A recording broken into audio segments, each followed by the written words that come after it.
तो बढ़िया कुछ। हम्म। कोई भी मरना नहीं चाहता है। हम्म। प्रत्येक व्यक्ति जब तक खींच सकता है तब तक जीना चाहता है। यह हम्म। प्रवृत्ति केवल व्यष्टिक रूप से ही नहीं देखी जाती, अपितु सामूहिक रूप से जाति समाज और राष्ट्र में भी देखी जाती है। समस्त जीवों में विकट जीवन संघर्ष चल रहा होता है और वेदों का कहना है कि यह बिल्कुल स्वाभाविक है। जीवात्मा स्वभावतः शाश्वत है, लेकिन भौतिक जगत में अपने बंधन के कारण उसे बारंबार अपना शरीर बदलना पड़ता है। यह प्रक्रिया आत्मा का देहांतरण अथवा कर्म बंधन कहलाती है। जीव को अपनी आजीविका के लिए कार्य करना पड़ता है, क्योंकि यह प्रकृति का नियम है। और यदि वह अपने नियम कर्तव्यों के अनुसार कार्य नहीं करता, तो वह प्रकृति के नियम का उल्लंघन करता है और अपने आप को अनेक योनियों में जन्म मृत्यु के चक्र में अधिकाधिक बांधता जाता है। ये देखिए यहाँ पे एक ऐसे बता, पहले प्रभुपाद शुरुआत ही करते हैं कि कोई भी मरना नहीं चाहता। तो फिर हमको मृत्यु क्यों आता है? तो जितना चाहे हमको लगता है कि हमको ज्यादा आयु हमको जीना है ना? तो प्रभुपाद बोल रहे हैं कि उतना स्पष्टता से यहाँ पे हमको समझना पड़ेगा, है ना? तो प्रभुपाद बोलते हैं कि सबको जीना है ना? फिर हमको क्यों आता है मृत्यु, है ना? क्योंकि हम जो हमारा जो स्वाभाविक तरीका है ना? जो जीवात्मा स्वभावता शाश्वत है ना? लेकिन भौतिक जगत में क्या करता है, उसको बंधन आ जाता है जब वो भौतिक जगत में आता है ना? और वो बंधन की वजह से उसको शरीर बदलना पड़ता है ना? इसीलिए जब शरीर बदलना है तो उसको मृत्यु आएगी ही, है ना? तो मतलब ये बंधन है ना, जो कर्मों का बंधन आता है, उसकी वजह से क्या करना पड़ता है, हमको शरीर बदलना पड़ता है ना? इस तरह से प्रभुपाद उसको बताते हैं, क्योंकि हमको तो मरना नहीं है, लेकिन हमको मरना ही पड़ता है ना? तो जैसे अभी हमको जीना है ना? तो हमको एकदम आराम से जीना अच्छा लगता है ना? लेकिन हमको जो भौतिकवादी जो कर्मी लोग रहते हैं, है ना, उनको अगर जीना है तो क्या करना पड़ता है, मेहनत करना ही पड़ता है ना? मेहनत को कोई उनको दूसरा पर्याय नहीं रहता है ना, जबरदस्ती बंधन कारक, तो उनको बंधन आ जाता है। तो वैसे ये भौतिक जगत में हर एक व्यक्ति को कर्मों का बंधन रहता है ना? उसके उसने जो कार्य किया है उसका जो बंधन रहता है, उसके हिसाब से उसको ही जीना पड़ता है ना? अन्य उसके हाथ में उतना ऑप्शन नहीं रहता। तो कैसे ये बंधन का हम अनुभव कर सकते हैं, है ना? तो जैसे हमारा आत्मा शाश्वत है, हमने पढ़ा है पहले, भगवत गीता में बोला है कि अविनाशी है, वो शाश्वत है। और वो आत्मा हमारे पूरे शरीर में क्या करता है, शरीर को चलाता है ना? शरीर तो मृत है, लेकिन ये आत्मा की वजह से जीवित रहता है शरीर, है ना? आत्मा और शरीर अलग अलग चीजें हैं, दो, है ना? ये शरीर के अंदर आत्मा है। तो बहुत लोग हमारे उदाहरण देते हैं, समझो आप पहले कभी पिक्चर देखने को गए होंगे, है ना? लेकिन जब पिक्चर चलती है ना, तो क्या होता है, उसमें जो ये रहते हैं, पात्र रहते हैं अलग अलग, जो एक्टर एक्ट्रेस रहते हैं, तो उनको अगर कुछ होता है ना, तो उससे हमारा क्या होता है, हमारी भावना को भी ठेस पहुंचती है ना?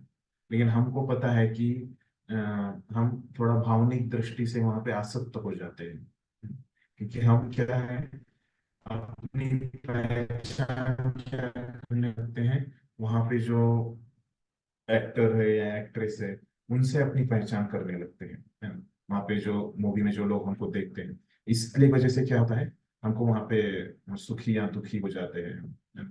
तो जितना हम वो वहाँ पे जो पात्र है ना, मूवी में, उससे हम जितना आसक्त हो जाते हैं, है ना, तो उतना हमको वहाँ पे वो सुख और दुख का अनुभव होता है, वो पिक्चर। तो ये हमारे पहचान की वजह से आता है। तो वैसे ही हमको यहाँ पे जो दुख मिलता है, वो ये आत्मा जो शरीर से पहचान करता है, तो उसकी वजह से ये दुख आता है। नहीं तो कुछ यहाँ पे दुख नहीं आता, है ना, कर्मों का बंधन नहीं आता। तो ये एक है कि क्यों कैसे आता है ये कर्मों का बंधन, है ना। और भक्तों को क्यों ये काम नहीं करता कर्मों का बंधन। तो भक्तों के लिए तो वैसे कुछ कर्म नहीं रहते, जब वो भगवान को शरण जाते हैं उनके सब कर्म नष्ट हो जाते हैं। लेकिन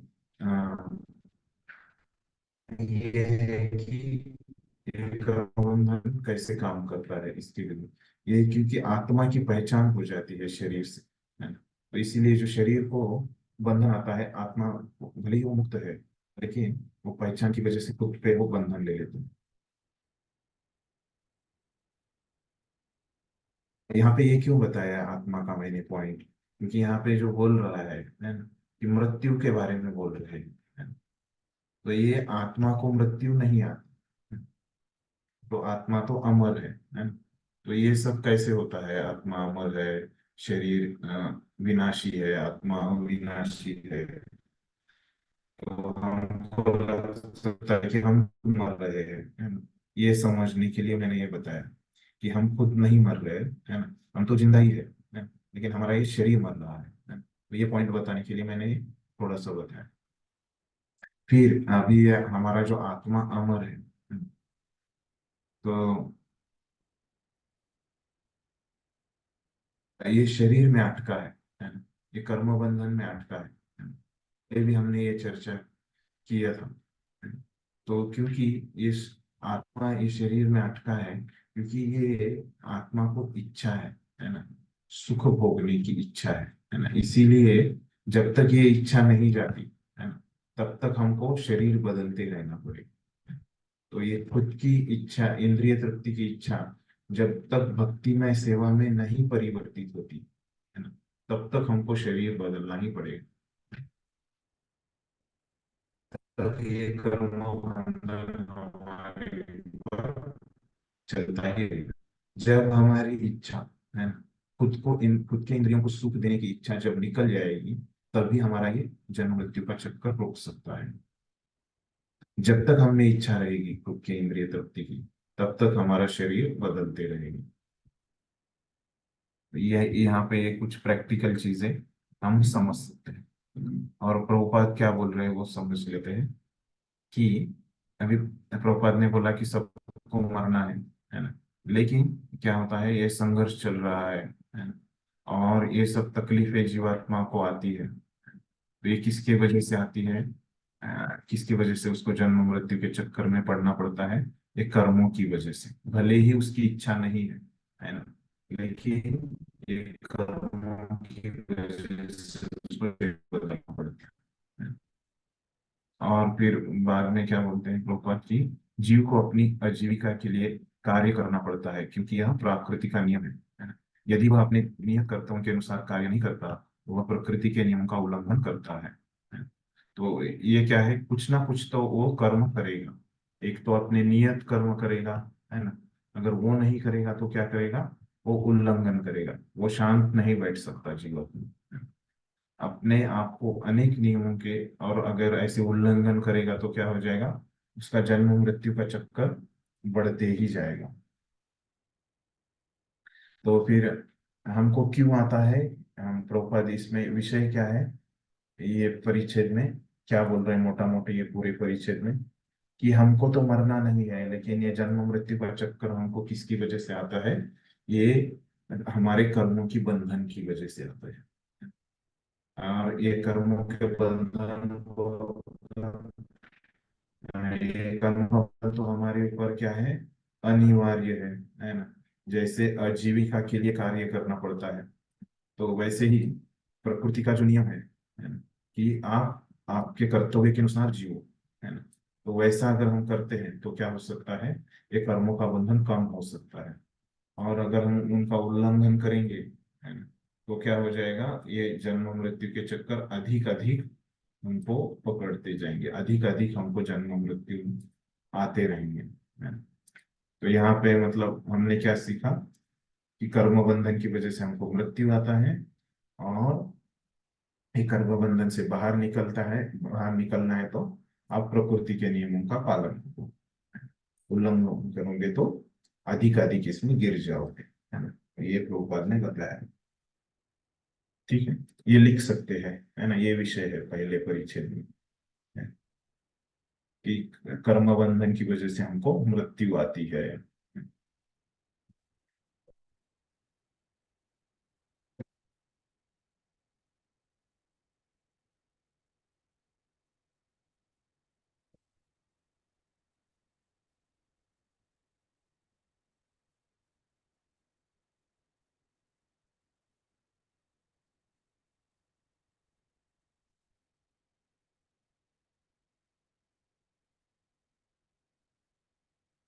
ये वाला परिच्छेद पढ़िए फिर।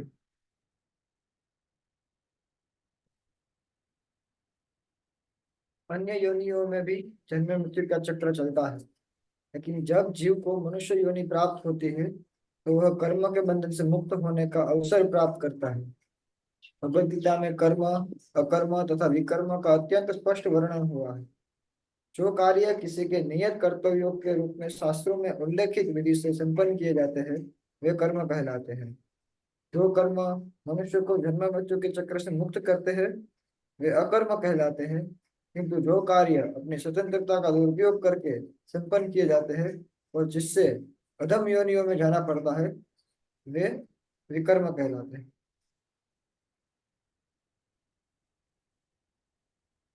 इन तीन प्रकार के कर्मों से बुद्धिमान मनुष्य उसे ही अच्छा समझता है जो उसे कर्म के बंधन से मुक्त कर दे। सामान्य लोग मान्यता प्राप्त करने के उद्देश्य से तथा इस संसार में या स्वर्ग में उच्चतर जीवन स्तर प्राप्त करने के उद्देश्य से अच्छा कार्य करते हैं, लेकिन अधिक बुद्धिमान लोग कर्म तथा कर्म के फल से सर्वथा मुक्त होना चाहते हैं। बुद्धिमान पुरुष यह भली भांति जानते हैं कि अच्छे से या बुरे कार्य समान रूप मनुष्य मनुष्य के भौतिक कष्टों से अंदर ऐसा कार्य खोजते हैं जो उन्हें अच्छे या बुरे दोनों ही प्रकार से कार्यों के फल से मुक्त कर दे। श्री ईशोपनिषद के पृष्ठों में इसी मुक्ति प्रदान करने वाले कार्यों का वर्णन हुआ है। देखिए, तो ये कर्म बंधन में पहले वाले परिच्छेद में क्या बोला प्रभुपाद ने। ये कर्म बंधन की वजह से हमको क्या होता है, ये जन्म मृत्यु का चक्कर में हमको रहना पड़ता है ना, ऐसे समझा। तो अभी ये परिच्छेद में क्या बोल रहे प्रभुपाद, कि जो दूसरे योनियां रहती है ना, यहाँ पे शुरू में बोलते हैं, देखिए, है ना। जो अन्य योनियां है ना, उनको भी ये चक्कर रहता है ना, लेकिन वो लोग उससे बाहर नहीं आ पाएंगे, है ना। लेकिन ये मनुष्य योनि में क्या है, कि ये हम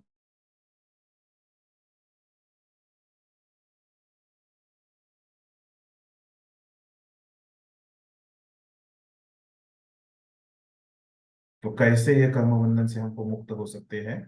तो तीन प्रकार के कर्म रहते हैं, बोलते हैं। तो उसमें से कौन से कर्म करने चाहिए, तो कौन से तीन प्रकार के कर्म रहते हैं प्रभुपाद बताते हैं। तो कर्म, अकर्म और विकर्म है। तो कर्म, वो तीनों का प्रभुपाद यहाँ पे व्याख्या देते हैं, है ना। तो कर्म का यहाँ पे व्याख्या देते हैं, जो कार्य किसी के नियत कर्तव्यों के रूप में शास्त्रों में उल्लेखित विधि से संपन्न किए जाते हैं, वे कर्म कहलाते हैं। तो ये क्या है, इसको समझ लेते हैं तो क्या बोल रहे, जो कार्य किसी के नियत कर्तव्य के रूप में शास्त्रों में उल्लेखित विधि से संपन्न किए जाते हैं, वह कर्म कहलाते हैं। तो मतलब क्या रहता है, ये कर्म मतलब क्या रहता है, हमारे नियत कर्तव्य रहते हैं। और ये कहाँ पे बताए जाते हैं, शास्त्रों में उल्लेखित विधि, है ना। तो शास्त्रों में बताए जाते हैं कि हमारे क्या कर्म है ना। तो जैसे कि उदाहरण हमने अभी चर्चा किया था प्रश्नोत्तर में, है ना, कि विद्यार्थियों अगर कोई रहेगा तो क्या है, उसका पढ़ाई करना कर्तव्य है ना। उसको जो कार्य दिया गया है, जैसे हम ब्रह्मचारी है ना? तो ब्रह्मचारी का एक मूलभूत श्लोक है भागवतम में, है ना, कौन सा, कि ब्रह्मचारी गुरुकुले वसंतो, है ना। तो वो कैसे ब्रह्मचारी को रहना चाहिए, गुरुकुल में रहना चाहिए, गुरु के प्रति उसका मित्रता का भाव होना चाहिए, है ना। तो ये सब जो ब्रह्मचारी के कर्तव्य है वहां पे बताए गए हैं। जैसे गृहस्थों के जो कर्तव्य बताए गए हैं कि उन्हें उनको दान देना चाहिए, है ना। तो सन्यासी के जो कर्तव्य है ना। तो ये सब उल्लेख है, आपने सुना होगा बहुत बार ये, है ना। तो ये सब क्या है, कर्म के उदाहरण। तो ये कर्म हो गया। फिर क्या है, जो कर्म मनुष्य वो जन्म मृत्यु के चक्कर से मुक्त करते हैं वो क्या है, अकर्म कहलाते हैं, है ना? तो मतलब अकर्म क्या हो गया है, जन्म मृत्यु के चक्कर से हमको कौन छुड़ाने वाला है, भक्ति, जो आत्मा के लिए जो हम कार्य करते हैं, है ना। हमको पता है कि जो हम आत्मा के लिए कार्य करते हैं भक्ति, है ना, वही हमको जन्म मृत्यु से छुड़ा सकता है, वो अकर्म है। मतलब क्या क्या आता है कर्म में, फिर हम जो जप करते हैं, मॉर्निंग करते हैं, जो सेवा करते हैं भगवान के लिए, तो ये सब क्या आ गए, किस में आ गए, अकर्म में आ गए। उसके बाद प्रभुपाद बता रहे किंतु जो कार्य अपनी स्वतंत्रता का दुरुपयोग करके संपन्न किए जाते हैं और जिसमें अधम योनि में जाना पड़ता है, तो जो कार्य क्या है, हमको खुद को हम स्वतंत्र समझते हैं, है ना, भगवान से अपना कुछ संबंध नहीं है ना, खुद को स्वतंत्र समझते हैं और वो हम करते हैं। तो जैसे कि कोई नशा पान करता है, मांसाहार करता है, तो ये सब कार्य विकर्म में आते हैं। हरे कृष्ण प्रभु जी। हाँ हाँ। सॉरी प्रभु जी, इंटरप्ट किया। एक्चुअली प्रभु जी थोड़ा वॉइस मेरा इंटरनेट इशू था, तो एक्चुअली ये जो आपने 3 कर्म समझाया ना, तो ये थोड़ा हाँ। देखिए इसका ये 3 कर्म जो है, इसकी व्याख्या तो मैंने यहाँ से तात्पर्य से ही बताई है ना, प्रत्येक इसकी। तो जैसे कर्म की व्याख्या मैंने यहाँ से बताई कि ये हमको नियत नियत कर्तव्य रहते हैं हमारे, और ये शास्त्रों में उल्लेखित किए रहते हैं, और इसके उदाहरण दिए। फिर ये तो हो गई उसकी व्याख्या। फिर इसमें कौन से प्रकार के कर्म आते हैं, तो मैंने बताया कि विद्यार्थी का कैसे कर्तव्य रहता है, पढ़ाई करना। फिर ब्रह्मचारी, गृहस्थ, सन्यासी, वानप्रस्थ, है ना, इनके कर्तव्य जो है अपने शास्त्रों से सुने होंगे, तो ये कैसे इसमें आते हैं, सब कर्म में आते हैं। तो मैंने ये तीनों की व्याख्या बताई है, और उसमें कौन से कर्म आते हैं, है ना। जो दूसरी व्याख्या आती है कि जो कर्म मनुष्य को जन्म मृत्यु के चक्कर से मुक्त करते हैं, है ना, वो अकर्म है ना? तो ये इसमें कौन से कर्म आते हैं कि जो भी हम भक्ति के कार्य करते हैं, है ना? जो जो भी हम सेवा करते हैं, मॉर्निंग की प्रोग्राम करते हैं, है ना? तो ये सब किस में आता है, अकर्म में आता है ना। जो भी भक्तिमय कार्य है ना, शास्त्रों का अध्ययन करते हैं, ऐसे ये सब अकर्म में आ जाता है। और फिर क्या है कि ये हमारी स्वेच्छा, है ना। तो जैसे हमको पता है कि हमको इसको कोई जबरदस्ती नहीं करता, है ना, हम स्वेच्छा से आए हैं, हमको महत्व पता चला कि भक्ति करने का क्या महत्व है ना।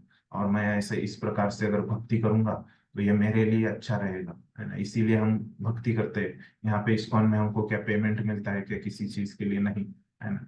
तो ये हम स्वेच्छा से अपने स्वेच्छा का अच्छा इस्तेमाल कर रहे हैं, है ना, ये भक्ति करके। तो फिर अगर ये स्वेच्छा का कोई दुरुपयोग करता है ना, जो हमको स्वतंत्रता दी है उसका कोई दुरुपयोग किया है, करता है स्वेच्छा का, है ना? स्वेच्छा मतलब क्या, स्वतंत्र व्यक्ति को स्वेच्छा रहती है ना? तो वो स्वेच्छा का कोई गलत इस्तेमाल करता है तो उसको, वो अपनी स्वतंत्रता का गलत इस्तेमाल कर रहा है। तो ये ऐसे अपनी स्वेच्छा का गलत इस्तेमाल करके वो क्या करता है, व्यक्ति अगर मांसाहार करता है, नशा पान करता है, तो कहाँ जाएगा, अधम योनि में वो जाएगा, है ना। और इसको कौन सा कर्म बोला है, विकर्म बोला है? जो 4 नियम तोड़ेगा, है? इस प्रकार से वो, इसको भी कर्म बोला है। ठीक। और क्या आता है वो बता दिए मैंने। तो अकर्म मतलब क्या है कि भगवान के लिए कार्य करना, है, जो कि हमको जन्म मृत्यु के से चक्कर से छुड़ाने वाला है, और इसी से हमको मुक्ति मिलने वाली है। पैराग्राफ में क्या बोला प्रभुपाद ने कि हमको ये कर्म बंधन जो छूटने वाला है वो किससे छूटने वाला है, ये अकर्म से छूटने वाला है ना? और पहले पैराग्राफ में क्या बोला कि हमको कर्म बंधन की वजह से हमको मृत्यु आती रहती है, ये जन्म मृत्यु के चक्कर में हम पड़े हैं। फिर दूसरे पैराग्राफ में क्या बोल रहे, अगर ये जन्म मृत्यु के चक्कर से आपको बाहर आना है तो आपको क्या करना पड़ेगा, कर्म करना पड़ेगा, है ना। और यह कर्म करने का अवसर हमको ये मनुष्य जीवन में ही है ना। यही क्या बताया हमको ईशोपनिषद में, इसका वर्णन हो रहा है। तो ये दूसरा परिच्छेद हो गया। तीसरा पढ़िए कोई। हरे कृष्ण। तो जी, एक प्रश्न था मेरा। बोलिए। यस, जैसे बोले आप, जैसे कि अकर्म मतलब जो हम भगवान के लिए कार्य करते हैं। तो हमने फर्स्ट सेशन में ही आपने बताया था कि नॉलेज नॉलेज का क्या इम्पोर्टेंस है। कि नॉलेज का हम कोई भी कार्य कर रहे हैं, सेवा भी कर रहे हैं, तो कोई भी स्पिरिचुअल एक्टिविटी कर रहे हैं, तो उसके पीछे का क्या रीजन है, हमें नॉलेज होना चाहिए। बाकी अगर नॉलेज नहीं होगा तो वो फिर कर्मिक रिएक्शन क्रिएट करेगा, उसका भी हमें कर्म बंधन लगेगा। तो हम जैसे कि हम कई बार मतलब हम सेवा करते हैं नहीं मणि मतलब क्या प्रोग्राम हो के। जाएगा कि जैसे कि हम बहुत बार सेवा करते हैं, मॉर्निंग प्रोग्राम करते हैं, पर कई बार क्या करने के लिए करते हैं सिर्फ।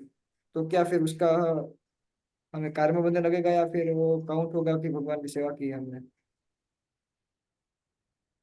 नहीं नहीं, वो थोड़ा आपका मिक्स हो रहा है। तो मैंने जो शुरू में बताया था ना, वो ऐसे बताया था कि कैसे दो प्रकार के लोग होते हैं, है ना।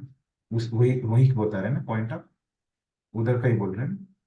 कि कैसे एक प्रकार के जो लोग हैं कि उनको ज्ञान नहीं होता तो वो भक्ति नहीं करते, उधर से उधर का ही बोल रहे हैं ना। नहीं, सबसे पहले से में जैसे कि हमने बताया था जो कि हम। इसका मैंने ज्ञान और आचरण का बताया था वही ना। नहीं नहीं, सबसे पहले वाला, ये इस कोर्स के पहले वाले सेशन में जब क्या जरूरत क्या है इस कोर्स करने की, वो वाले हमें क्या ज्ञान क्या ज्ञान क्या मिलेगा बताया था हमें। मैंने उस समय? मतलब हाँ, सर्व विथ ये कोर्स नॉलेज, करने से हमको। अदरवाइज। हाँ, hmm, serve with knowledge otherwise it will remain Karma.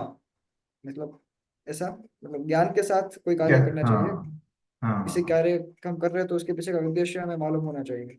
हाँ, तो इसीलिए हमको ये शास्त्र अध्ययन करेंगे तो हमको इसमें ज्ञान मिलेगा, हाँ। ऐसे यस, बताया। हाँ हाँ हाँ। हाँ, तो वहां पे विषय क्या चल रहा था कि कैसे है कि मतलब अभी हम क्या बोलते हैं कि कृष्ण भावना बोलते हैं, है ना। तो एक होता है कार्य, है ना, और वो कार्य करते समय हमारी भावना है ना। तो सब ये दोनों में है ना, एक है कृष्ण का कार्य, है ना। तो हम थोड़ा विश्लेषण करेंगे वहां पे। तो क्या होता है कि कोई भी हम कार्य कर रहे हैं और वो कार्य करते समय हमारी भावना क्या है ना, बराबर है। ये दो अलग विषय हो गए, है ना। कैसे अलग विषय हो गए? जैसे मैं अभी जॉब कर रहा हूँ, है ना। तो ये जॉब करने का कार्य है ना। लेकिन ये जॉब किसके लिए कर रहा हूँ? मेरी भावना क्या है उसके पीछे कि मुझे खुद को भोग करना है ना। नहीं तो करना है, ये जॉब करना है बोल के मैं कर रहा हूँ, है ना। ये भी एक दूसरी भावना हो गई, है ना। ये एक कर्तव्य है ना, ये समझ के मैं कर रहा हूँ जॉब। और एक भावना क्या होती है कि मेरी भावना है कि मैं गृहस्थ हूँ, है ना।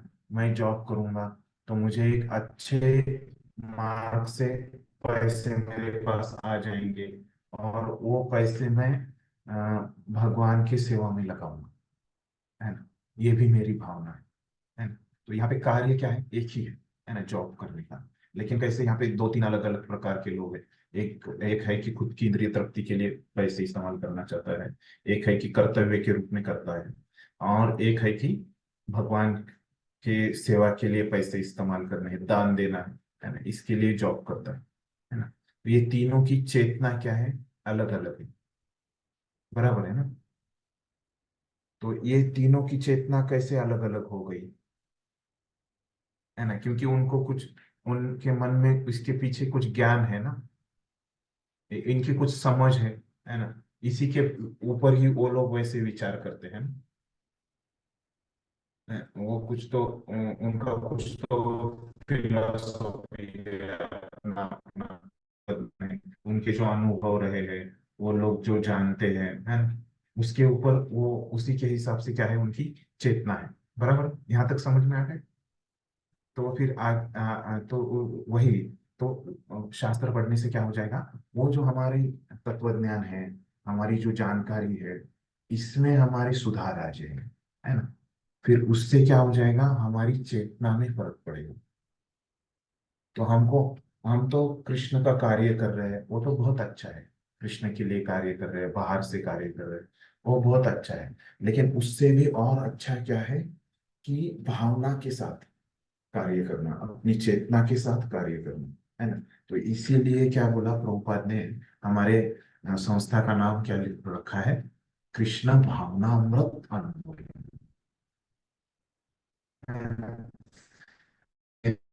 कृष्ण कार्य करने का हमारा आंदोलन है। कृष्ण कार्य करना बहुत अच्छा है। हमारे आंदोलन में हम कृष्ण का ही कार्य करते हैं, लेकिन वो जो कृष्ण का कार्य क्या है, बात करना है ना?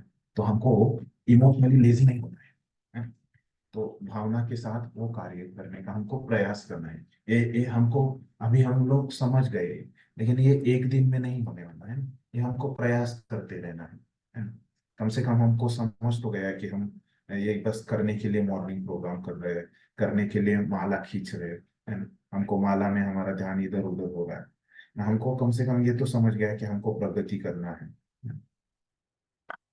बराबर है? तो हमको प्रयास करना है, और एक दिन हम सफल हो जाएंगे, है ना? प्रयास करते जाएंगे तो कृष्णा देख के, है ना? तो प्रभुपाद अपने तात्पर्य में उदाहरण लिखते हैं, है ना? किसका? एक चिड़िया का और गरुड़ का, है ना? चिड़िया प्रयास करती, वो चिड़िया अपनी से ये हमको बहुत ये लग सकता है, जैसे चिड़िया ने समुद्र है खाली करना, इस प्रकार से बड़ा कार्य लग सकता है ना? ये भावना के साथ कार्य करना। लेकिन वो चिड़िया क्या करने लगी, जो भी उसके अंदर मुंह में जितने भी बूंद आते हैं समुद्र के पानी से, उससे वो समुद्र खाली करने लगी, है ना? वो लेकिन अंत में ये सब क्या होने वाला है, हमें वो जो भावना आने वाली है वो क्या होने वाली है, कृपा से ही आने वाली है। और ये सब कार्य क्या होते हैं, हम बोलते हैं ना कि भगवान की कृपा से ही सब होने वाला है ना? लेकिन अभी हमको प्रामाणिक प्रयत्न करना है कि वो कृपा आकर्षित करने के लिए हम ये सब कर रहे हैं। साधना जो करते हैं, हम मॉर्निंग प्रोग्राम करते हैं, ये सब किसके लिए करते हैं? जो भगवान है या उनके जो शुद्ध भक्त है, उनकी कृपा को आकर्षित करने के लिए, है ना? हम मेहनत करते हैं, और उससे ही हमारा क्या होने वाला है, उद्धार होने वाला है। उससे ही हम पूर्णत्व प्राप्त करने वाले हैं। अपने प्रयास से कुछ नहीं होने, लेकिन हमको प्रयास करना है उनकी कृपा को आकर्षित करने के लिए।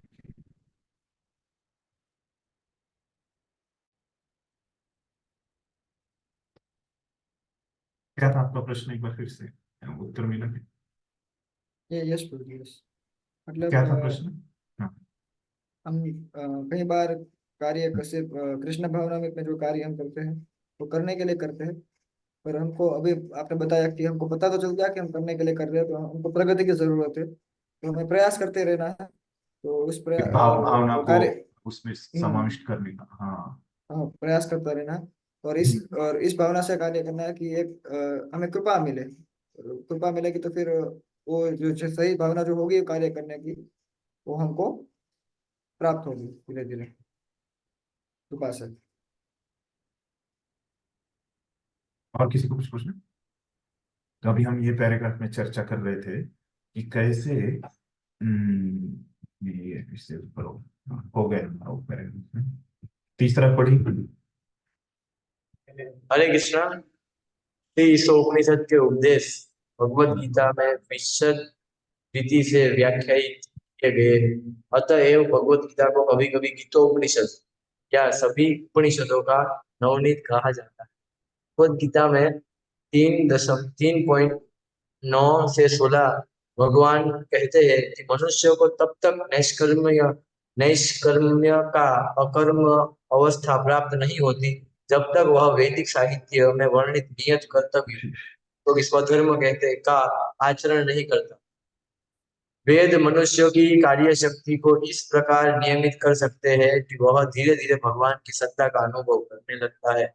जब वह भगवान वासुदेव अथवा कृष्ण की सत्ता का अनुभव कर लेता है तो यह समझना चाहिए कि उसने सकारात्मक ज्ञान की अवस्था प्राप्त कर ली है। इस शुद्ध अवस्था में प्रकृति के गुण सतो रजो तथा तमो गुण कार्य नहीं कर पाते और उसमें नैष्कर्म्य के आधार पर कर्म करने की क्षमता आ जाती है। ऐसा कर्म मनुष्य को जन्म तथा मृत्यु के चक्र से नहीं बांधता।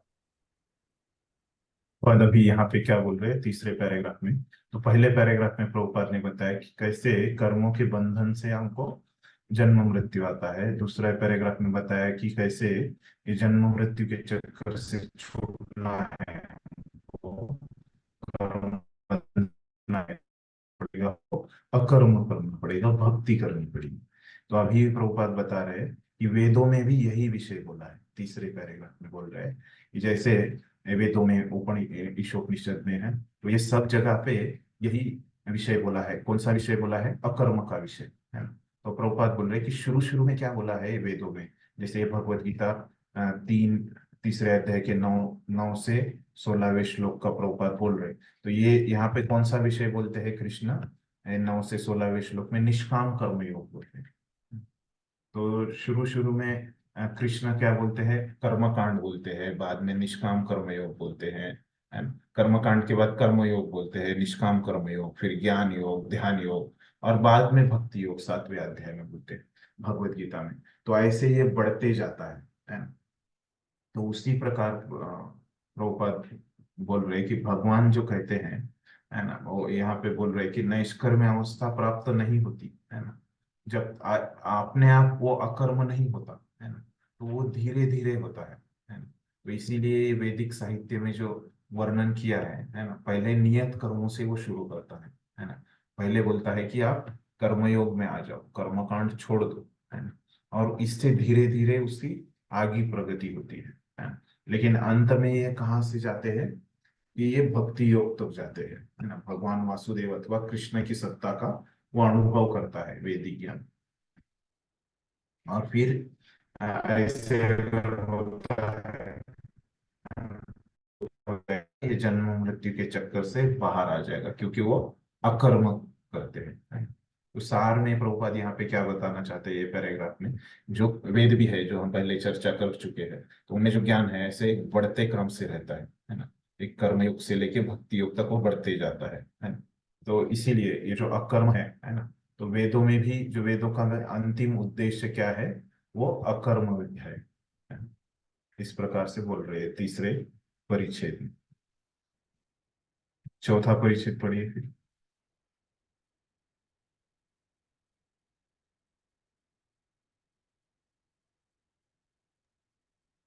वास्तव में किसी को भी भगवान की भक्ति से अधिक कुछ नहीं करना होता, परंतु जीवन में निम्न स्तर पर कोई भी व्यक्ति भक्ति के कार्यकलाप तुरंत नहीं कर सकता, न ही वह उस काम कर्म को पूरी तरह रोक सकता है।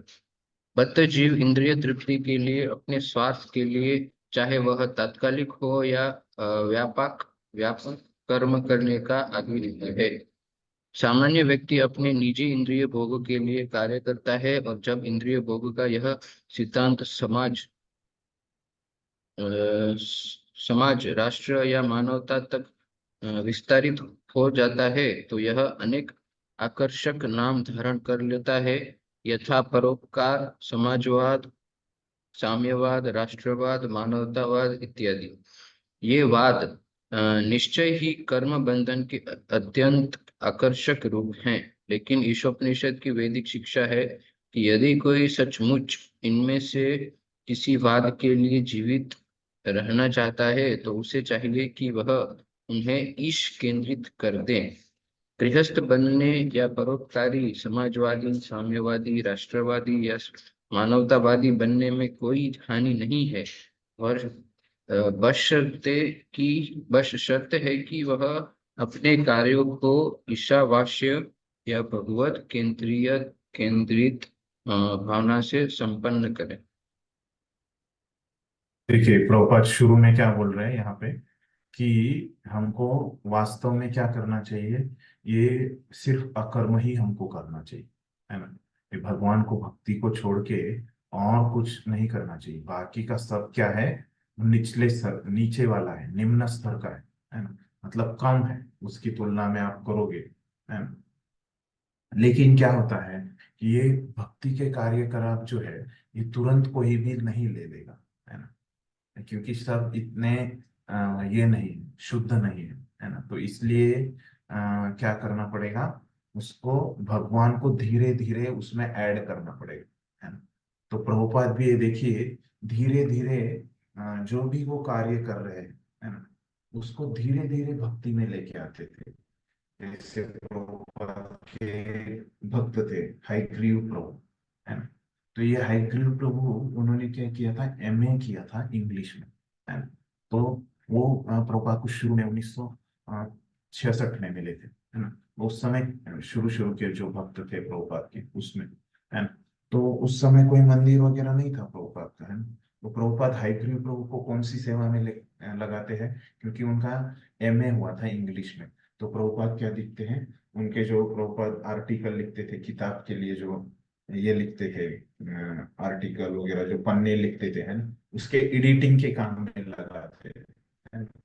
और प्रभुपाद उनको जो fee रहती है ना, जो वो भर के उनके पास कागज रहते हैं लिखे हुए, है ना, वो सब दे देते हैं एडिटिंग के लिए, है ना। तो वही बात यहाँ पे प्रभुपाद बता रहे हैं कि आप धीरे धीरे भगवान को उसमें ऐड करो, है ना। तो बहुत जगह पे प्रभुपाद ऐसे धीरे धीरे, एक बार प्रभुपाद ऐसे ही एक अखाड़ा में गए थे, है ना। तो अखाड़ा पता है, जहाँ पे पहलवान लोग काम करते हैं, है ना। तो प्रभुपाद ने वहां पे उनको क्या बोला, वो पहलवान लोगों को, आपका और हमारा संस्था दोनों का एक जैसा ही है ना। तो हम क्या कर रहे हैं यहाँ पे, ब्राह्मण लोगों को ट्रेनिंग दे रहे हैं, हम ब्राह्मण बना रहे हैं, और आप लोग क्या कर रहे हैं, क्षत्रिय लोग बना रहे हैं, है ना। और आपके आदर्श कौन है, जैसे आप देखोगे कि हर एक व्यायामशाला में ऐसे एक हनुमान जी का फोटो रहता है ना। तो प्रभुपाद बोलते हैं कि आपके जो आदर्श है ना, वो क्या है, हनुमान है ना।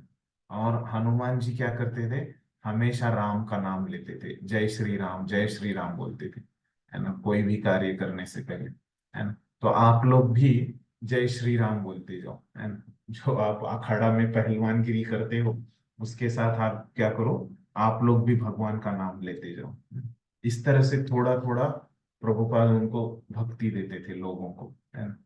और अपने अभी भक्त लोग भी क्या बोलते हैं, जब अभी ये फूड फॉर लाइफ के लिए जब मिलते हैं किसी के लिए, किसी को, तो बोलते हैं कि आप बहुत अच्छे हैं, है ना, आप अन्नदान के लिए बहुत सारा खर्चा करते हैं, फिर आप क्या कीजिए, अन्नदान देने की जगह ये प्रसाद का दान दे दीजिए, है ना। इस तरह से भक्त लोग बोलते हैं, और धीरे से थोड़ी सी भक्ति उनके इसमें डाल देते हैं। तो धीरे धीरे उनको भक्ति देनी चाहिए, प्रभुपाद बोल रहे हैं। जैसे हमारा जो LKG UKG का अगर कोई बच्चा है ना, तो उसको एकदम भक्ति PhD एकदम से नहीं पकड़ पाता, लेकिन धीरे धीरे वो ले लेता है। धीरे धीरे उसको बोलेंगे कि अभी ये सेवा करो, है ना, 1 माला करो, है ना, 4 माला करो, 8 माला करो, है ना। धीरे धीरे फिर वो 16 माला पे आएगा, 4 नियम पालन करेगा, है ना। धीरे धीरे देंगे तो वो हो जाता है ना। तो ये बात यहाँ पे प्रभुपाद ने बताई है। जैसे लोग जो है वो क्या करना चाहते हैं, परोपकार करना चाहते हैं, समाजवाद करना चाहते हैं, राष्ट्रवाद करना चाहते हैं, लेकिन क्या है, ये अगर सिर्फ करोगे, है ना, तो कैसे है, प्रभुपाद बोल रहे हैं कि ये बहुत अच्छा है ना, लेकिन बहुत अच्छा नहीं है ना।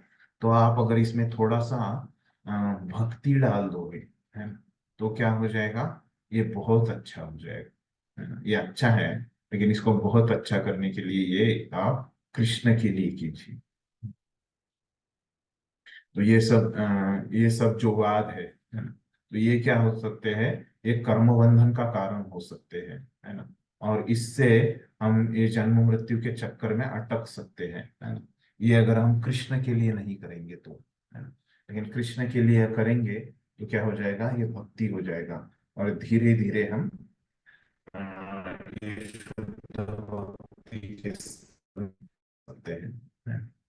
तो ये बोल रहे हैं, है ना। तो पहले तो बोला कि अब सिर्फ अकर्म करना चाहिए, अगर वो नहीं कर पा रहे तो क्या करो, आप कम से कम भगवान को तो जितना हो सके उतना अपने जीवन में लेके आओ, है ना। ये चौथे पैराग्राफ में बोला प्रभुपाद ने, है ना। तो तीसरे में क्या बोला कि पूरा तो वेदों में भी वही कहा गया है ना। और दूसरे में क्या बोला कि हमको अकर्म करना चाहिए। तो अकर्म कितना करना चाहिए, तो जो भी आप कर रहे हैं, है ना, वहां से जितना आप भगवान को ऐड कर सकते हैं उतना कीजिए, बोल रहे प्रभुपाद चौथे पैराग्राफ में। चौथे पैराग्राफ का विषय क्या हो गया कि आप शुरू करो, भक्ति शुरू करो, भगवान को समावेश करके जितना होता है उतना आप भक्ति करो, है ना। इस प्रकार से बोले। तो 5वें पैराग्राफ में क्या बोलते हैं, देखिए पढ़िए 5वां पैराग्राफ।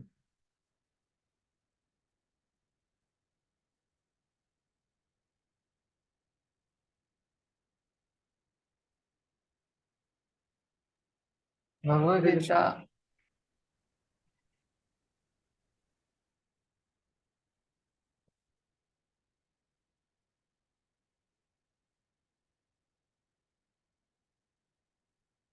कृष्ण। हरे कृष्ण। भगवद गीता 2.40 में भगवान कृष्ण का कथन है कि भगवत केंद्रीय कार्य इतने महत्वपूर्ण है कि उनमें से कुछ एक भी मनुष्य को बड़े से बड़े भय से बचा सकते हैं। जीवन का सबसे बड़ा भय यही है कि वह 84 लाख योनियों में जन्म मृत्यु के विकास चक्र के खतरे में पुनः न गिर जाए। यदि किसी भी तरह मनुष्य अपने इस मानव योनि के द्वारा प्रदत्त आध्यात्मिक अवसर को खो देता है और पुनः विकास चक्र में गिर जाता है, तो इसे उसका महान दुर्भाग्य समझना चाहिए। मूर्ख मनुष्य अपनी दोषपूर्ण इंद्रियों से यह नहीं देख पाता कि ऐसा हो रहा है। फलस्वरूप श्री ईशोपनिषद हमें सलाह देती है कि हम अपनी शक्ति ईशावास्य रूपी भावना में लगाए। इस भावना में लगकर हम अनेक वर्षों तक जीवित रहने की आकांक्षा कर सकते हैं। अन्यथा दीर्घ जीवन का अपने आप में कोई महत्व नहीं है। एक वृक्ष कई 100 वर्षों तक जीवित रहता है, लेकिन वृक्ष की तरह दीर्घ काल तक जीवित रहना, धोंकनी की तरह सांस लेते रहने, या कुत्तों और सुअरों की तरह संतान उत्पन्न करने, या ऊंट की तरह खाते रहने में कोई तुक नहीं है। विनित भगवत केंद्रीय जीवन ईश्वर रहित परोपकार या समाजवाद से युक्त विचार पाखंड से ही अच्छा है, पाखंड से कहीं अच्छा है। तो देखिए अभी यहाँ इस पैराग्राफ में बोल रहे हैं, तो पिछले पैराग्राफ में प्रभुपाद ने बोला कि जितना हो सके आप उतना भगवान को समावेश कीजिए अपने कार्य में। तो अभी इसमें क्या बोल रहे हैं कि आप थोड़ा भी कर पाए, है ना। तो कौन सा श्लोक है, 2:40, नेहा भरा विक्रमणा शस्ति प्रत्यवायुन विद्यते स्वल्पम अप्यस्य धर्मस्य त्रायते महतो भया, है ना। आप थोड़ा भी ये धर्म का कार्य करोगे, भक्ति का कार्य करोगे, तो क्या हो जाएगा, आप बहुत बड़े भय से, है, बहुत बड़े भय से आप बच सकते हैं, है ना। वो मैं तो बात बोल रहे हैं। और सबसे बड़ा भय कौन सा है फिर, ये जन्म मृत्यु के चक्कर से, है ना, जो पहले पैराग्राफ में बोल रहे थे, है ना, जिसकी किस कर्म बंधन के कारण से हमें ये के चक्कर, है। फिर बाद में क्या समझाते हैं ये पैराग्राफ में प्रॉपर कि ये आध्यात्मिक जीवन में कोई लाभ नहीं है ना। वो हम देख सकते हैं कि अजामिल के उदाहरण से, है ना, तो वो कितना पापी हो गया था, है ना। फिर वो क्या हो जाता है उसका, वहां से भी उसका उद्धार होता है, जो थोड़ा सा पहले उसने भक्ति किया था, है ना, उसके आधार पे, है ना। जो कभी कभी वो अपने बच्चों को हरि नारायण नारायण बुलाता था, है ना, उस समय जो उसका भक्ति होता था, उसी से फिर उसका उद्धार हो गया, है ना। थोड़ा सा, थोड़े भक्ति से कैसे उद्धार होता है ना। हम देख सकते हैं अजामिल के जीवन में, वो बहुत अच्छे से देखना हमको मिलता है। तो ये प्रभुपाद बताते हैं। फिर आगे क्या बताते हैं प्रभुपाद, कि हम जो जीते हैं, है ना, तो वो जीने का हमारा मायने नहीं रखता, लेकिन हम कैसे जीते हैं, है ना, ये बहुत मायने रखता है। जैसे वृक्ष वगैरह, ये इनकी उम्र बहुत ज्यादा होती है ना, लेकिन फिर भी ना, उनके जीवन का जो ये है कंटेंट है ना, विषय है, वो उतना अच्छा महत्वपूर्ण नहीं है ना। वो तो जीने के लिए जीते हैं ऐसे ही, है ना। भले ही उनका जो आयु हो वो ज्यादा हो, है ना, इन मनुष्य का वो आयु कम है ना।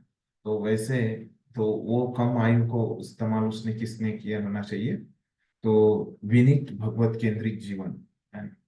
तो ये बहुत अच्छा है ना। मतलब भगवान का समावेश करना, भक्ति का समावेश करना, ये अच्छा है, या परोपकार या समाजवाद से, है ना। ये परोपकार समाजवाद अच्छा है ना, कम से कम बहुत अच्छा है ना। लेकिन इससे भी और क्या है, कि अगर हम भगवान के को केंद्र बिंदु में रख के ये सब करेंगे, परोपकार और समाजवाद, है ना। ये सब चीजें जो है हम भगवान को केंद्र बिंदु में रख के अगर करेंगे तो ये और अच्छी है। इस प्रकार से प्रभुपाद होता है इस परिच्छेद।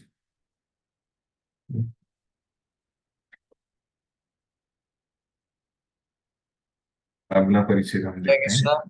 हाँ हरे बोलिए, बोलिए प्रभु बोलिए। जी, ये इसमें छोटा सा प्रश्न था कि ये समाजवाद और ये परोपकार जो है उसमें भगवान को केंद्र में रख के करना, मतलब वो एक मतलब ऐसा है ना प्रभु जी, जैसे अगर कोई समाज कल्याण के लिए कार्य कर रहा है, लेकिन वो समझ के करे कि ये जितने जीव है मैं उनको खिला रहा हूँ या फिर मैं उनका सेवा कर रहा हूँ, तो वो क्योंकि वो भगवान के अंश है तो इसीलिए मैं उनकी मदद कर रहा हूँ, ऐसा तो इसी को बोलते हैं ना, मतलब भगवान को केंद्र में रखना ये।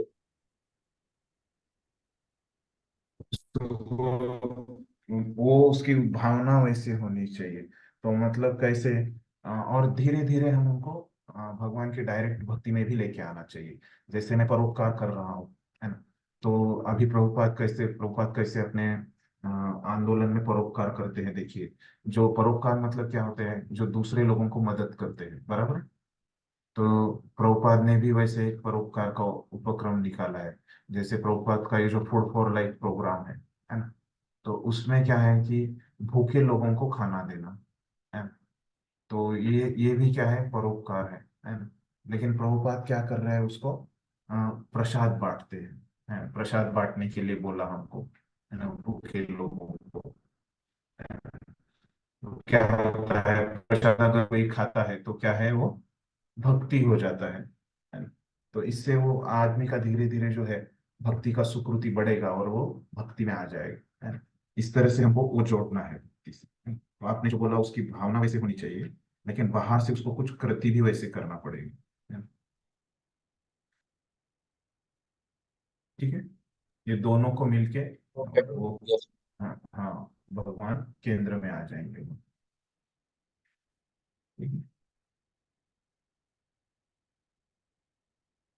आगे वाला, आगे वाला हरे पढ़िए। कृष्ण। हाँ हरे बोलिए। कृष्ण भाई। जैसे कि नेशनलिस्ट है, फिर ह्यूमैनिटी, इसका भी एक एक एग्जांपल अगर आप। क्या, नहीं सुना ही नहीं दिया मुझे। हाँ, ये जो प्रोजेक्ट आया था ना बीच में, क्या था? क्या इसके पहले वाले पैराग्राफ में इसमें। हाँ, यस यस, इसके पहले। हाँ यस, ये परोपकारी, समाजवादी, साम्यवादी, राष्ट्रवादी, या फिर माना तो मतलब इसके कोई एक एक एग्जांपल, जैसे आपने परोपकार का दिया, तो समाजवाद, राष्ट्रवाद, इसमें हम कैसे भगवान को मतलब ऐड कर सकते हैं? ठीक ठीक ठीक। इसमें सब में क्या, एक मिनट इंग्लिश में देखिए।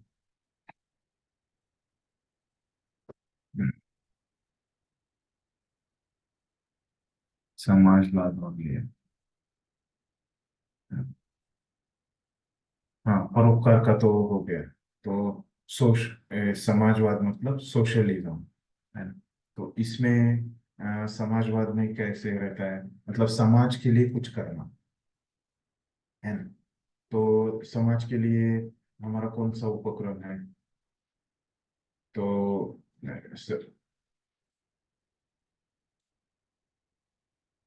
समाज के लिए हम समाज के लिए हम क्या कर सकते हैं, हरि नाम कर सकते हैं, है ना। तो वो जो लोग हरि नाम सुनते हैं, है ना, तो वो लोग भक्ति में आ जाएंगे, है। तो ये हाँ, हरे हरि नाम अगर हम करेंगे, जैसे रास्ते पे जाके अगर हम हरि नाम करते हैं, है ना, तो ऐसे उसके बारे में वर्णन है कि सबका उद्धार होता है, जो ये हरि नाम का जो भी सुनता है ना, तो उनका सबका उद्धार होता है ना। ये समाज के लिए अच्छा कार्य रहेगा, है ना? जैसे ये समाज बढ़ाने के लिए लोग क्या करते हैं, ये प्रभात फेरी वगैरह निकालते हैं, है ना? एक समाज इकट्ठा रहने के लिए, तो उसकी जगह हम हरि नाम निकाल सकते हैं। और हमने देखा था कल की साम्यवाद क्या रहता है इसमें, एक दूसरे सबको समान ये करते हैं, मानते हैं, हम भी वैसे ही इस्कॉन में क्या करते हैं, और दूसरों को भी बता सकते हैं कि हम यहाँ पे कोई बड़ा नहीं है और छोटा नहीं है, हम सब क्या है, भगवान के दास हैं। इस प्रकार से ये साम्यवादी लोगों को हम अ, भक्ति से जोड़ सकते हैं। फिर ये जो राष्ट्रवाद है ना, तो राष्ट्रवाद में प्रभुपाद कैसे बताते थे कि कैसे चैतन्य महाप्रभु का वो वचन बोलते थे, है ना, भारत भूमि ते हुए थे मनुष्य जन्म जा, है ना, जन्म सार्थक करी कर परोपकार। तो भारतीयों ने क्या करना चाहिए, प्रचार में लगना चाहिए। और खास करके उनके शिष्यों को कैसे बोलते थे प्रभुपाद कि अगर आप अमेरिकन हो, है ना, तो आपका अमेरिकन होने का क्या फायदा, है ना, आपने कुछ बड़ा कर दिखाना चाहिए कृष्ण के लिए, है ना। तो इसके लिए पहले प्रभुपाद ने ये कहाँ बोला था, मुंबई में बोला था, है ना।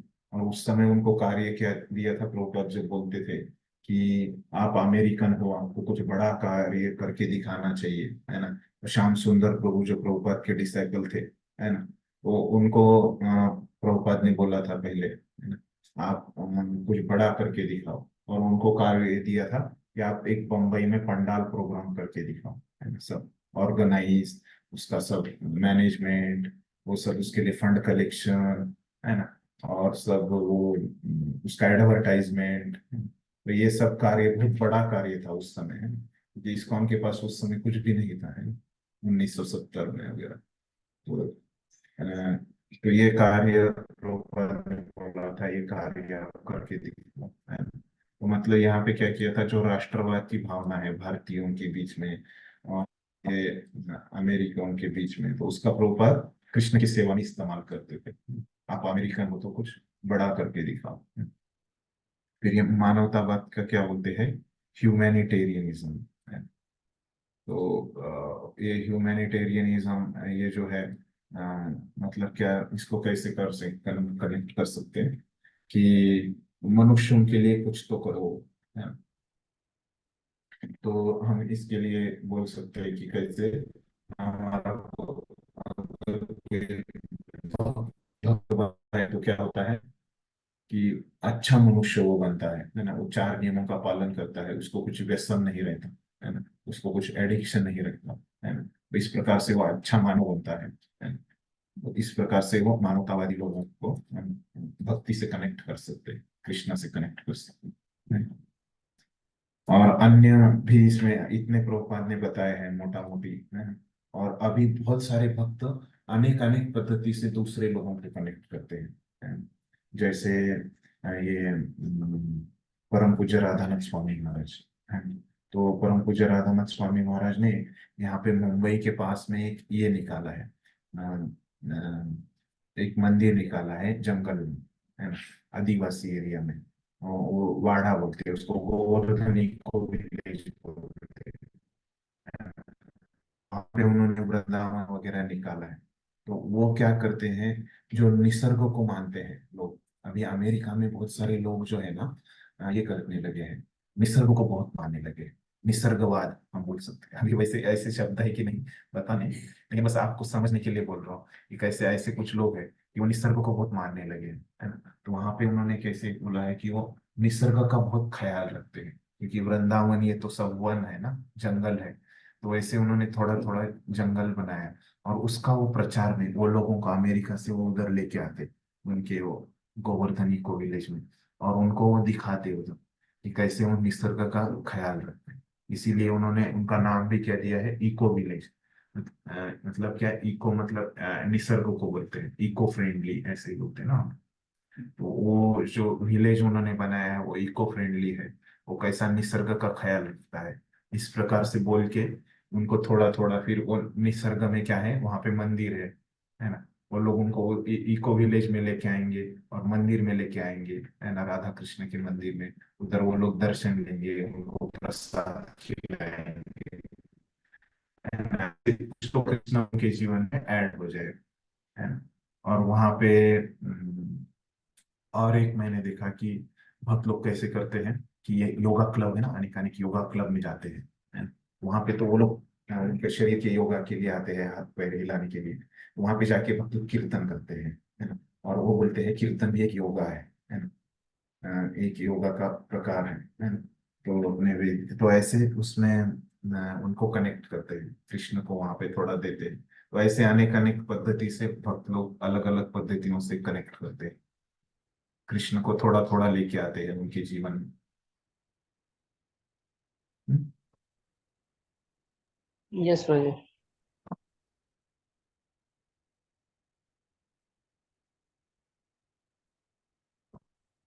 हमारे ये चल ये पढ़ी कितना करेगा, जब श्री शोकनिषद 5वां करेगा, नहीं छठा छठा। हरे कृष्ण प्रभु जी। हम्म सॉरी, ये जो अपने हम्म सोशलिज्म में हरिनाम का एग्जांपल दिया, तो हम्म इसमें मतलब कैसे हम इसको एक्सप्लेन कर सकते हैं कि इससे मतलब बेनिफिट क्या होगा सोशलिस्ट को, मतलब सोशलिस्ट को सोश उनको बोल सकते हैं कि ये शांति बनाए रखने के लिए, है ना, जैसे हम हमारे भक्त लोग बोलते हैं ना कि विश्व शांति के लिए हरिनाम, समाज में शांति बनाए रखिए, ये हरिनाम के द्वारा शांति बनाए रखेंगे हम, है ना। बहुत सारे अपने इस्कॉन के देखे होंगे ना, कीर्तन फॉर वर्ल्ड पीस, ऐसे हमारे भक्त लोग ऐड करते हैं ना, सुना होगा ना आपने, विश्व शांति के लिए हरिनाम। तो उनको समझ सकते हैं कि ये भगवान प्रसन्न हो जाते हैं, है ना, तो शांति बनाई रहेगी जीवन में, है ना, तो ये समाज की शांति के लिए हम कर रहे हैं ये हरिनाम। ओके प्रभु। ठीक, तो ये पढ़िए कोई। जब श्री ईशोपनिषद की भावना से परोपकारी कार्य किए जाते हैं तो वे एक प्रकार के कर्मयोग बन जाते हैं। ऐसे कर्मों की संस्तुति भगवत गीता में की गई, क्योंकि उनसे उनके कर्ता को जन्म मृत्यु के विकास चक्र में गिरने के भय से सुरक्षा की गारंटी प्राप्त होती है। प्रकार इस प्रकार के भगवत केंद्रित कार्यकलाप अधूरे रहने पर भी कर्ता के लिए शुभ होते हैं, क्योंकि इसके अगले जन्म में उसे मनुष्य योनि का मिलना सुनिश्चित हो जाता है। इस प्रकार मनुष्य को मुक्ति मार्ग पर अपनी स्थिति सुधारने का एक और अवसर प्राप्त हो जाता देखिए प्रभुपाद अभी यहाँ पे क्या बोल रहे हैं कि ये ऐसे क्यों उन्होंने बताया कि ये वाद एकदम से क्यों छोड़ नहीं देने को, जैसे समाजवाद, है ना, मानवतावाद, ये सब जो वाद है इनको छोड़ने को क्यों नहीं बोला प्रभुपाद ने, क्योंकि अगर ये आप छोड़ नहीं पा रहे हो, है ना, एकदम से भक्ति को नहीं पकड़ पा रहे, तो थोड़ा थोड़ा थोड़ा थोड़ा क्या हो जाएगा, ये परोपकार की भावना में अगर आप थोड़ा थोड़ा इसको कृष्ण में अगर आप ऐड करोगे तो क्या हो जाएगा, ये कर्मयोग हो जाएगा, है ना, इस प्रकार से बोल रहे। और अगर ये कर्मयोग करते ही जाते हो, है ना, तो ये कर्मयोग भी आप करते जाते हो तो कोई इसमें प्रॉब्लम नहीं, है ना, कम से कम आपकी एक शुरुआत हो जाएगी, है ना। तो उससे क्या लाभ हो जाएगा, जैसे यहाँ पे बोला है ना, कि अगर अधूरा रहता है ना, वो कर्मयोग भी अगर आप अधूरा रहता हो, लेकिन आप कुछ तो कर्मयोग करते हो, निष्काम कर्मयोग करते हो, लेकिन उससे क्या हो जाएगा, आपको मनुष्य योनि मिलेगी, है ना। तो छठे अध्याय में भगवत गीता में बोलते हैं कृष्ण कि अगर अर्जुन प्रश्न पूछता है कि ये अगर कोई योगी है ना, वो अगर अपना जीवन का पूर्णत्व नहीं प्राप्त कर पाता, है ना, तो उसका क्या हो जाएगा। तो भगवान बोलते हैं कि क्या वो अगर कोई भौतिक इच्छा से जिसने वो भक्ति शुरू किया है या वो कर्मयोग शुरू किया है वो पूरा नहीं कर पाता, है ना, क्यों नहीं कर पाता, क्योंकि वो पूरा प्रयास नहीं करता, थोड़ा आलसी बनता है या उसमें कोई भोग करने की इच्छा रहती है ना। तो ऐसे व्यक्ति के साथ क्या होता है, कृष्णा बोलते हैं पहले तो वो स्वर्ग में जाएगा, वहां पे वो पूरा उसका भौतिक इच्छा पूरा करेगा, और फिर यहाँ पे जो जन्म लेगा, है ना, तो एक अमीर परिवार में, नहीं तो वो भक्त के परिवार में ऐसे वो जन्म लेगा, और वो उसको भक्ति करने की उसकी आ, अच्छी सुविधा उसके पास रहेगी। तो प्रभुपाद उसको संक्षिप्त में बता रहे कि कम से कम उसको अगले जन्म में मनुष्य योनि मिलना सुनिश्चित रहेगा, क्योंकि उसने चालू किया है कर्मयोग, है ना, कर्मयोग का अभ्यास चालू किया है। इसी प्रकार मनुष्य को मुक्ति मार्ग पर अपनी स्थिति सुधारने का एक और अवसर प्राप्त हो जाता है ना। इस प्रकार मनुष्य जन्म अगर उसको मिलेगा तो हमको पता है कि मनुष्य जन्म को ही में ही हम अकर्म कर सकते हैं, है ना? तो मनुष्य जन्म फिर से उसको मिलेगा तो उसको एक अकर्म करने का और एक अवसर उसको मिलेगा, है ना। इस प्रकार से प्रकार विचार। अंतिम परिच्छेद पढ़ी। मनुष्य इस केंद्रित कार्य किस प्रकार कर सकता है? इसका विवरण श्री रूप गोस्वामी कृत भक्ति रसामृत सिंधु में विस्तृत रूप से दिया गया है। यह ग्रंथ हमने अंग्रेजी भाषा में नेक्टर ऑफ डिवोशन शीर्षक से प्रकाशित किया। श्री ईशोपनिषद की भावना के अनुसार कार्य करने की इच्छुक सबों को हम इस अमूल्य ग्रंथ का लाभ उठाने का परामर्श देते हैं। देखिए, अभी प्रभुपाद ने शुरू कहाँ से किया? ये आपके कर्म कर्म योग से शुरू किया, और अभी अंत में बता रहे सबको, है ना, कि कैसे आपको भक्ति कैसे करना है ना। ये कहाँ पे बताया गया है? भक्ति रसामृत सिंधु ग्रंथ में बताया गया है। तो ये भक्ति रसामृत सिंधु ग्रंथ जो है ना, वो रूप गोस्वामी ने लिखा है ना। और रूप गोस्वामी को ये ग्रंथ लिखने के लिए कितने साल लगे थे? 17 साल लगे थे, है ना। तो ये बहुत महत्वपूर्ण, इसमें जो पूरी व्याख्याएं दी है रूप गोस्वामी ने कि भक्ति क्या होती है, हमको भक्ति कैसे करनी चाहिए, है ना। तो ये सब बताया है इसमें। ये तो प्रभुपाद बोल रहे हैं कि मनुष्य को ईश केंद्रित कार्य किस प्रकार कर सकता है। तो ये किस प्रकार मनुष्य ये कर सकता है, भगवान को केंद्र में रखना है ना। ये अगर अच्छे से समझना है तो हमको भक्ति रसामृत सिंधु ये ग्रंथ में हम पढ़ सकते हैं, है ना। तो ये ग्रंथ पढ़ेंगे तो क्या हो जाएगा, हमको शुद्ध भक्ति कैसे करना है ये समझ में आ जाएगा। प्रभुपाद बोल रहे, तो ये कैसे कर्मयोग से हम ये शुद्ध भक्ति के स्तर पे लेके आए थे प्रभुपाद लोगों को, है ना। तो ये ग्रंथ प्रभुपाद ने क्या किया है, ये ग्रंथ वैसे के वैसा नहीं लिखा है प्रभुपाद ने, तो संक्षिप्त में लिखा है प्रभुपाद ने ये ग्रंथ, है ना। जैसे भगवत गीता यथारूप लिखी है, तो वैसे ये भक्ति रसामृत सिंधु प्रभुपाद ने यथारूप नहीं लिखा है, तो उसका एक सार रूप में लिखा है, संक्षिप्त रूप में। और उसको नाम इसलिए चेंज किया, उसका नेक्टर ऑफ डिवोशन ऐसे लिखा है प्रभुपाद ने, ये शीर्षक दिया है। तो ये उसका एक सार रूप में लिखा है प्रभुपाद ने। और श्री ईशोपनिषद की भावना के अनुसार कार्य करने की इच्छुक सबको हम यह अमूल्य ग्रंथ का लाभ उठाने का परामर्श देते हैं, है ना? तो ये सब इसमें ग्रंथ में जो बोला है वो ईशोपनिषद का ये ईशावास्य तत्वोधि का आगे का भाग इसमें बोला है ना? इस प्रकार से प्रभाव बोला। इससे आगे अगर किसी को बढ़ना है तो आप भक्ति रसामृत सिंधु ग्रंथ पढ़िए। तो संक्षिप्त में क्या बोले, तो पहले प्रभुपाद ने विनती की कि आप भगवान को अपने जीवन में लेके आओ, है ना। आप अगर भगवान को अपने जीवन में लेके आओगे तो भगवान आपको उनके जीवन में लेके आएंगे, है ना। वो भक्ति हो जाएगा। जैसे भक्तों को भगवान प्रेम करते हैं तो वो लेके आते हैं। तो अभी यहाँ पे मैं मोटा मोटी विषय बताता हूँ, है ना, जो कि प्रभुपाद ने चर्चा की है। तो पहले पैराग्राफ में क्या बोला प्रभुपाद ने, याद है मैंने क्या बताया था आपको, क्या चर्चा कर रहे प्रभुपाद, मोटा मोटी क्या विषय है, तो आप संक्षिप्त में लिख सकते हैं। याद आ रहा है किसी को? हरे कृष्ण प्रभु जी। हम्म। हम सब लोग कर्म बंधन में फंसे हुए हैं, और ये कर्म बंधन के हम्म। कारण हमें बारंबार हमारा मृत्यु होता रहता है, मृत्यु जन्म मृत्यु के चक्र में फंसे रहते हैं।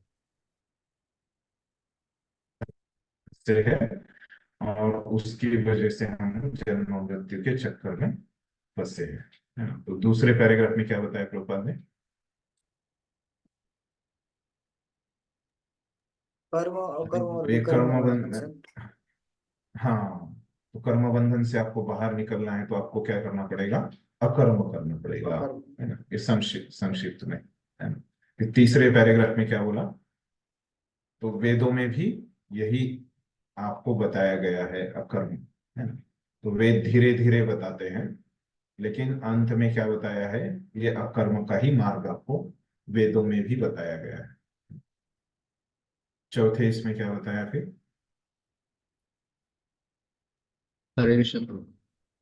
चौथे में बताया है कि हम जो भी कार्य कर रहे होते हैं, चाहे वो परोपकार हो, समाजवाद हो, साम्यवाद, जो भी राष्ट्रवाद, जो भी हो, जो भी हम कर रहे हैं उसमें हमको सिर्फ हम्म, भगवान को ऐड करना है, कृष्ण को ऐड करना है। हाँ, कृष्ण को ऐड करना है, एकदम बराबर बोल। फिर पांचवे में क्या बोला?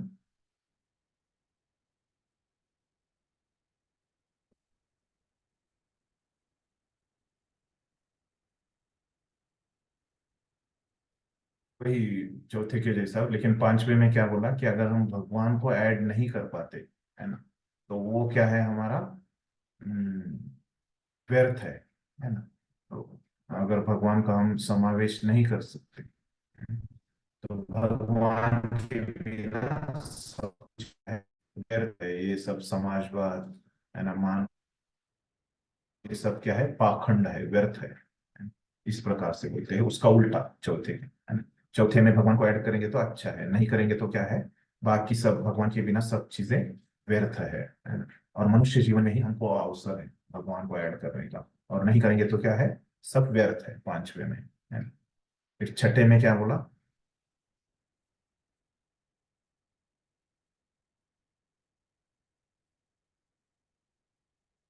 तो भी आप कर्म कर रहे हैं, है ना। कौन से कर्म कर रहे हैं? ये परोपकारी कर्म, मानवतावादी कर्म, है ना, समाजवादी कर्म। ये जो भी कर्म कर रहे हैं उसमें आप क्या करो, अ, कर्मयोग को, उसको उसका रूपांतरित करो, है ना। कैसे? तो भगवान के लिए कर रखिए, है ना। तो अगर आप कर्मयोग में भी उसका रूपांतरित करते हो तो आपके लिए कोई हानि नहीं है। इस प्रकार से बता, ये छठे में।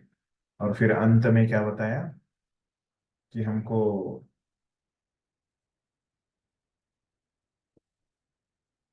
अगर और ये कर्मयोग को भक्ति योग में कैसे करना है ना, ये अगर हमको सीखना है तो हमको कहाँ से सीखना पड़ेगा? ये अ, भक्ति रसामृत सिंधु से, ग्रंथ से हम सीख सकते हैं। इस प्रकार से ऐसे एक एक लाइन में एक एक परिच्छेद मैंने बताया, दीजिए। इस प्रकार से एक एक लाइन याद रखेंगे तो एक परिच्छेद याद हो जाता है कि प्रभुपाद वहां पे क्या बोल रहे। तो ये 6-7 लाइन में हमको ये पूरा परपोर्ट याद हो जाता है। ठीक है, अभी थोड़ा 4-5 मिनट है तो उसमें हम तीसरे श्लोक का अर्थ देखते हैं।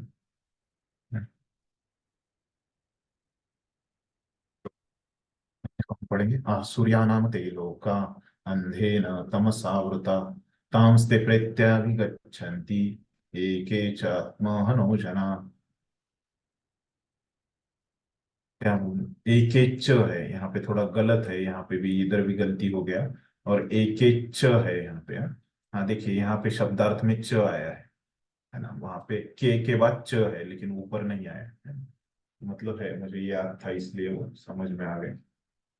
थोड़ा सा इसमें प्रिंटिंग मिस्टेक है, यहाँ पे च चाहिए और तमसा व्रता, ये डबल एस नहीं चाहिए यहाँ पे।